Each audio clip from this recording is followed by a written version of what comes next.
Hey, what's up? It's Joe back with a Lambda video. So what are we going to talk about today? We're going to talk about what a Lambda is. We're going to set up a free tier account on the AWS website. We're going to set up some users and groups that we can use for the Lambda. We're going to talk about the languages. We're going to talk about the limitations. We're going to write some code, of course. We're going to do it locally, and for a little small amount, we're doing the AWS Editor just to let you see it, but we won't really focus on that part. We're also going to do some work on the command line using the AWS CLI and also using the AWS SAM to build the packages and stuff like that. And we're also going to use its plugin for Webpack, which you're going to need is AWS-SAM-Webpack-plugin. And with that, we're going to be able to actually use TypeScript because I love TypeScript, so why not? And then we're going to set up some secure string parameters. So we're going to be able to encrypt our keys that we're going to use for our Lambdas or in our API calls. I guess in our API requests inside our Lambda, we're going to have keys. So we want to make sure those are encrypted because we don't want, everybody to see it. So with that being said, before I get too far, I do want to say thank you guys. This is coming from the heart. No, seriously, but thank you guys for subscribing. I've reached over 100 subscribers and I'm getting a lot of positive feedback and I really do appreciate it. And again, thank you guys for that. So with that being said, let's just go ahead and get started.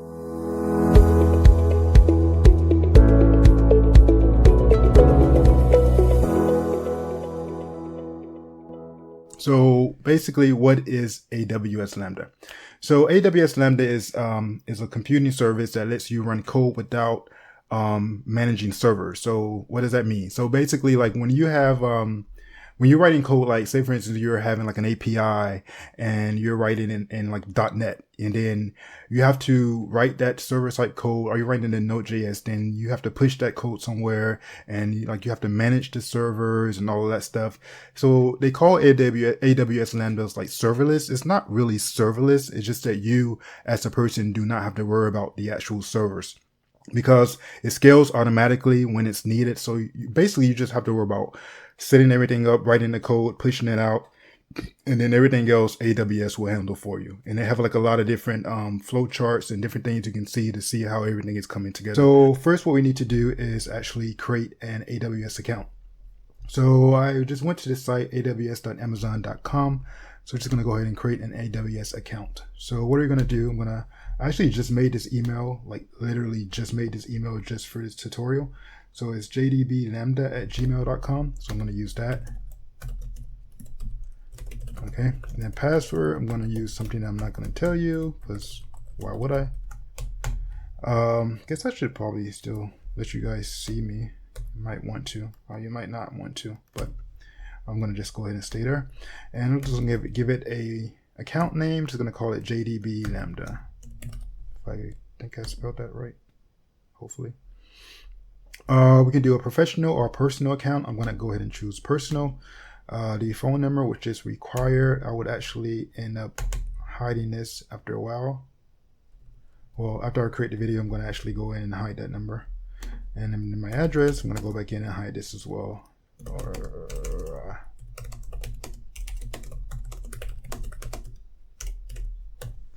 Okay, probably going to hide this too, so I don't want you knowing where I live. But I will let you see the state because I don't really care about that. Okay. You never know. I don't want everybody knowing my address. Okay, so the payment information. Don't get too worried about this yet because they do have free accounts. Like, well, not free accounts, but they have free tiers. So, but they still want to have your information. So if you don't use a free tier, they can charge you.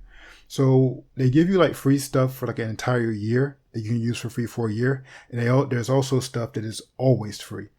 And I love to use the stuff that is always free. So I'm going to go ahead and put in my number. Again, I will actually end up taking this out because I don't want to give you guys my credit card number. That wouldn't be too smart. I don't know how I would actually call the company. But like, yeah, I created a YouTube video and I put my numbers on it for the world can see, and now everybody's using my card. Probably not going to work too well, so just won't do it. Just won't do it. And I should actually turn my phone off because nobody should be hearing all that. Okay, so I'm just going to go ahead and verify and add.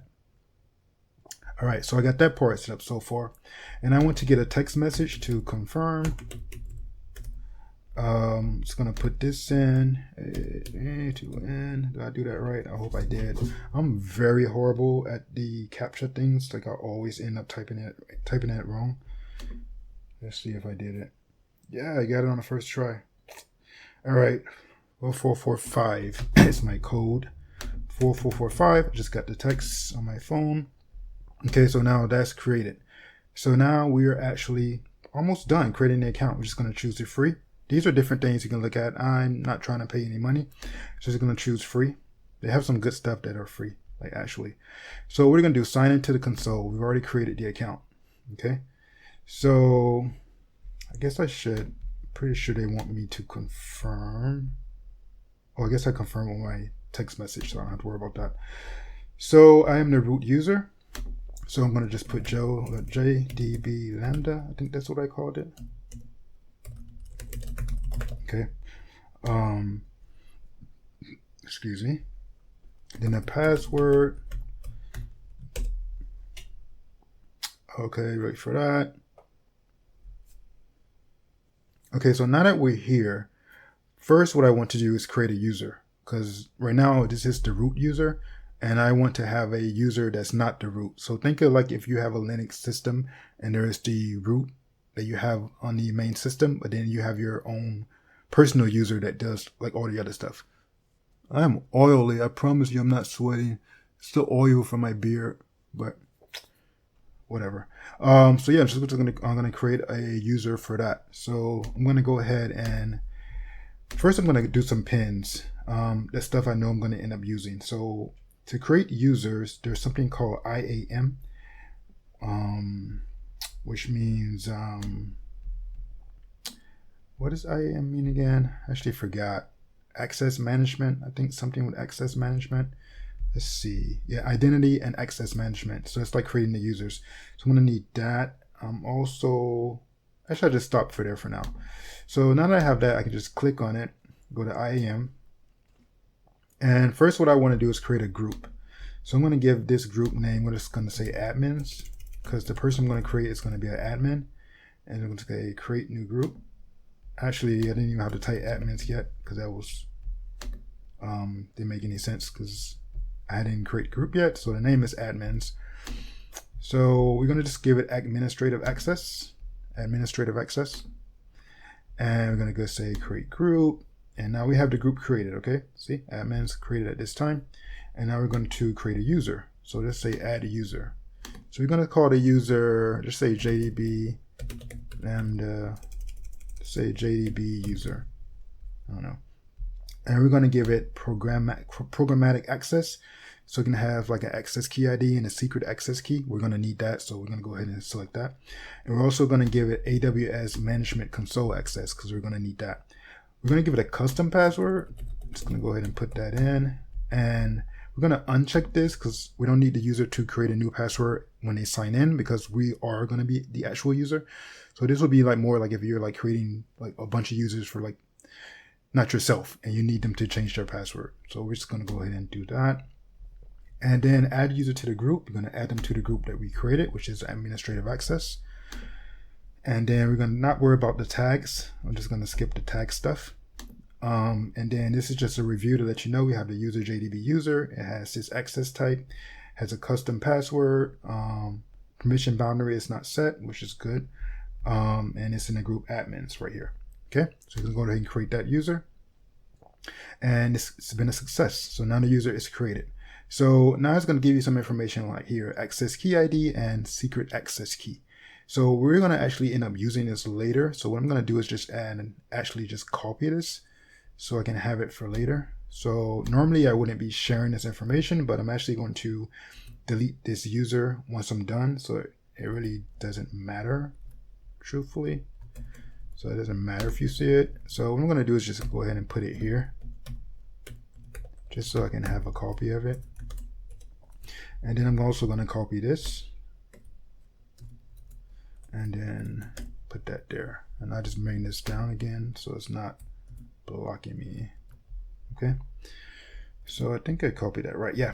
And this is going to be like our ID to be able to like log in to basically this account. So you have like that ID, and then you have like the username and then the password that we created. So what I'm going to do is actually copy this link so I can use it. Okay. So now that I have that, I'm going to go ahead and sign out because I got everything created. So now I can log in as the new user. This oil is really doing something to me. Like, I look so sweaty. I promise you it's oil. It's from my beard, but it's all good. What was I saying? Oh yeah, we're gonna go ahead and log out. So we're gonna log out of that, and we're gonna log back in. So instead of just doing log back in, I'm just gonna use that link that I just copied. So now it's going to take me to a different login page. See, it has that account ID, which is that ID that was in that link. And then the username is going to be JDB user. Okay. And then the password is going to be, hope I do this right. I hope that's the password. Yes, got it right. Okay, so now we have that user set up. So now we're logged in as a different user. And so what we want to do first is just actually create like a Lambda. So let's also go ahead and add a Lambda. Let's pin that to the top. And let's just look for Lambda. If I can find it. Why can't I find it? Okay, so just going to go ahead and pin that. Oh, also with the pins, you can just change it to text only, or icons only, or icons in text. I'm just going to go ahead and choose, I'll just choose text only, just so you guys can like kind of see what it is. And I don't need all the icons there. Actually, I think I like it better with the icons. I'll just do icons only. I can't make up my mind, but whatever. So you still scroll over and see what it is if you wanted to. So you have the IAM, which is like creating the users and stuff. And then you have the Lambda, which is what we're going to do right now. So let's look at the Lambda. So we go to a Lambda and we want to create a new function. So keep in mind, like when you're creating a Lambda, it's almost, think of it like you're creating like an API endpoint, like in like .NET or Java or even Node.js. So it will have an endpoint, so you can actually end up using that endpoint to do different things. Now for us, we're just going to do a simple one for now, and then we're going to go more complex when we get in the local stuff. So we're just going to say use a blueprint, and for the blueprint, we're just going to say the hello world one, because that's just pretty cool. And we're going to use a Node.js version, because that's the language that we're going to be working with. So we're going to just give it a function name, just say hello world. I'm just going to use some basic Lambda permissions. We don't really care about that right now. And then this is pretty much the code that it's going to give us. And it's just going to say create the function. Okay. And I guess whenever it creates, this is taking a long time to create. I like stuff that happens quickly. There we go. So we have that created, right? And you have like these tabs, permissions, and monitoring. This is the code that it has. And if you want to actually call this, just so you can see that it works, we can do a test. And this is what it's going to give. So let's give it a name. So just say test hello world. Okay. And instead of saying value 1, let's just say JDB. Let's say Joe. And then let's say Benjamin. And let's just say tutorials. I don't know why, but why not, right? And so now if we do this test, we have a result. So it just brought back value 1 equals Joe, value 2 equals Benjamin, value 3 equals tutorials. So how did it do that? So basically what that test did was call this endpoint, and it has the event and the context. And then it has the stuff that the data that I passed in was the event. So that's why it says event.key1, event.key2, event.key3. Which again, if you look here, you can see key 1, key 2, key 3, which was that object, or inside of that object. Okay, so now that we have that, that's cool and all, but we want to like kind of do stuff on like locally and be able to push it to the production locally and get the endpoint and everything like that. I really don't work a lot on here. I prefer to just work locally, and that's what I'm more comfortable with. So that's what I'm going to actually go ahead and start showing you. So what do we need to do now? So let me just go ahead and do this. So we already created the free tier account. We did all this stuff here. Oh, I didn't check the region. Let's go ahead and check that for now. So the region is automatically set to US East 2 because I'm on the East Coast. Just make sure whatever region you're set as, make sure that everything you use is in that same region so you don't have any issues with it trying to connect and, get information and stuff. Okay. So we already did the users and the groups that's created, and then the languages we just did one with Node.js, but they also have Python and many other languages you can use. I will be working in Node.js, and again, we're going to actually write it in TypeScript. There are some limitations when it comes to these lambdas. Uncompressed, it has to be less than 250 megabytes. Compressed, less than 50 megabytes, and the total package in the region has to be less than 75 megabytes. Also, they must run in less than 900 seconds. So if you have a long running process and it's running longer than 900 seconds, then it's not going to work. Just want to let you know that because sometimes you may not know. But a way around that is maybe you have too many things happen inside that one Lambda. You can split that Lambda up into smaller Lambdas and then just call each one at different times. So now you have 900 seconds for each one. So if it's really long, you just now kind of like created a way that you can actually still have something take that long, but maybe like split it up. So it really is not taking that long all for one Lambda. And so now we talked about all this stuff. Now let's get to the installing stuff so we can actually run this locally. Now, I have already set this up locally on my system because I use it, but we're going to actually just, walk through it and then make sure you all are set up as well. So you're going to want to install some things, right? So there's the AWS CLI. So what is that? So the AWS CLI is an open source tool that enables you to interact with AWS services using commands in your command line shell. This is the site, docs.aws.amazon.com. I would actually put that on in the description as well. So you're going to need this because you're going to, the main thing we're going to use for this is configuring. So that access key that we got, and that secret key that we got that I copied over into that Vim file, or into that editor. We're going to actually use a AWS to configure that so we are able to actually connect and stuff like that. So to install it, there's different ways to install it, right? So let's just go to install. So you're going to want to install AWS CLI version 2. Version 1 is old, so I use a version 2. I think that's probably the better one.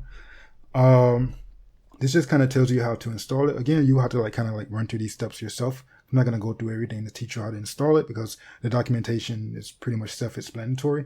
But I just want to at least show you where you can go to get the install. So you can install on Linux, Mac, or Windows, and then I'm a Linux guy, so I just follow these commands, follow these steps. You can use curl to install, and then once I get everything installed, that is installed. So to test that it's installed, I can say AWS, and then now I know that it's installed. And if I want to say AWS version, AWS